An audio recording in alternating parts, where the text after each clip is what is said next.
Bismillahirrahmanirrahim, ladies and gentlemen. This is Ilyas Babar1 with Learn English with IBA. Today, our topic is the T sound. The T sound matters. So, jumping into today's topic, the T sound is one of the most common consonant sounds in the English language. And Americans have a distinct way of pronouncing the sounds depending on where it is in a word and what sounds come around it. There is actually four different T sounds in American English, and today we're gonna talk about all four. We'll talk about the true T, the flap T, the held T, and the vanishing T. So let's start first with a true T. T, t, t. This is the sound you expect to hear when you see the letter T. It's clear, it's concise, it's distinct. It's made by taking your tongue tip and tapping it on the ridge behind your top front teeth. T, t, t. You hear this sound at the beginning of words like to, take, tell. You're also going to hear this sound at the beginning of stressed or emphasized syllables in words like until, hotel, and return. If you're not sure what I mean by stressed syllables, make sure that you already know what is the stress and where you learn exactly how to identify and pronounce the super special emphasized syllables in English. The true T also happens in consonant clusters. A cluster is when two consonant sounds occur when right next to each other and you say them both. So, for example, ST as in stop, STR as in street, and TR as in tree. Consonant clusters also occur at the end of words in English. You'll hear that true T sound in clusters like CT as in fact, FT as in lift, LT as in melt, ST as in best, and PT as in kept. There is one final T cluster that doesn't follow along with others, and that is MT. And I'm going to talk more about that one in just a second. So a quick recap, you're going to hear true T at the beginning of words, at the beginning of stressed syllables, and in consonant clusters that have T. Moving on to the flap T. The flap T is really just a D sound. And this flap T happens when T is in the middle of words in between two vowel sounds. So for example, take this word, W-A-T-E-R.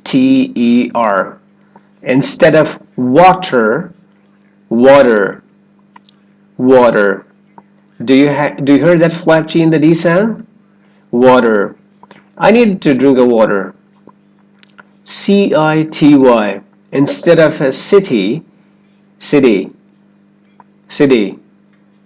I live in a city. Try this one with me. L-A-T-E-R. Later. I'll see you later. One more. B-E-T-T-E-R. Better. I hope you feel better. Flap T will also happen in between the words when one word ends in a vowel sound and the T, and the next one starts with a vowel sound. For example, take what is. Instead of the true T, what is, you're going to put in that D sound or a flap T. What is? What is this? Another example, but I. Instead of that true T at the end of the word but, try the flap T, but I. But I. But I said that. A recap on flap T or the D sound. You're going to hear this quick D sound when the T comes between two vowel sounds, whether that's within a word or in between two words. Okay, T number 3. This is the health T. When you make the T sound, there's actually 3 steps to this process. Step 1, the air comes up through your lungs and into your mouth. Then step 2, your tongue tip raises up to the ridge behind your top front teeth and stops the air. And step 3, the air is released in an air puff. for the held T, you just skip step 3. You hold the tip of your tongue against the ridge behind your top front teeth, and you don't release any air. Held T happens at the end of words in American English. For example, take the word about.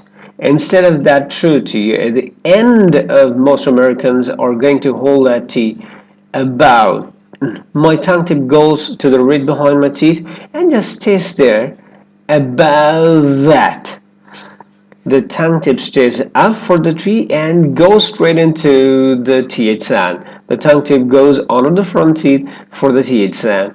About that. About that. Let's talk about that. Let's try another one together. Let's try it was. It. The tongue goes up for the T. At the end of the word, it holds there and straight into the W sound for was. It was. It was. It was awesome. Another time you're going to hear the held T is at the end of the syllable when the next syllable starts with a consonant sound. For example, the word outside. Instead of outside, outside, outside. The tongue stays up for the T and goes straight into the S sound. Outside. Let's eat outside tonight. Try another one with me. Apartment. Apartment. Instead of apartment, apartment. Apartment. I love my new apartment. And remember how I said that the cluster NT in the end of words doesn't follow the true T like other consonant clusters. It's because the NT in the end of the words, you're going to hear a held T for that cluster. So for example, the word student. Instead of student, student. My tongue stays out for the T sound after the N. Student. I'm glad I'm not a student anymore. Another example, president. The president of the United States. Again, that T is held after the N in the NT cluster. So to recap, held T happens at the end of words and at the end of syllables when the next syllable starts with a consonant sound and in the NT cluster. Let's talk about vanishing T.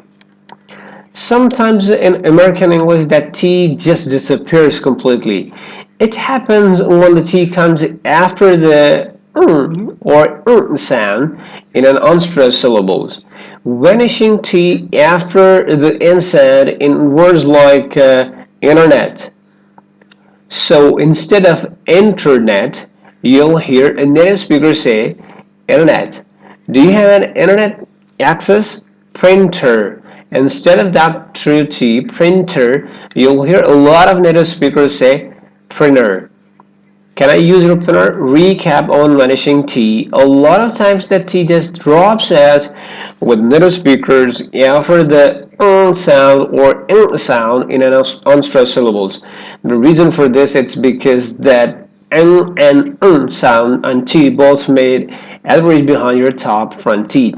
It's easier to drop the T sound out instead of doing a double tap. It's easier to say internet than internet. Over time, this easier pronunciation has just won out, and that's why you'll hear a lot of native speakers just drop that T completely. So there you have it for the scope on American T pronunciation. Now this is definitely an advanced lesson in the American accent. If you use the true T in all of these instances, you definitely won't be misunderstood. However, if you at the point trying to learn more, be more natural and native in your American English pronunciation, this sound is well worth your time. When you use the true T in all instances, it's a definite tell that American English is not your native language. I hope you found this lesson helpful. If you did, please be sure to give me a thumbs up below and share the video with your friends. Remember, there are more lessons coming in.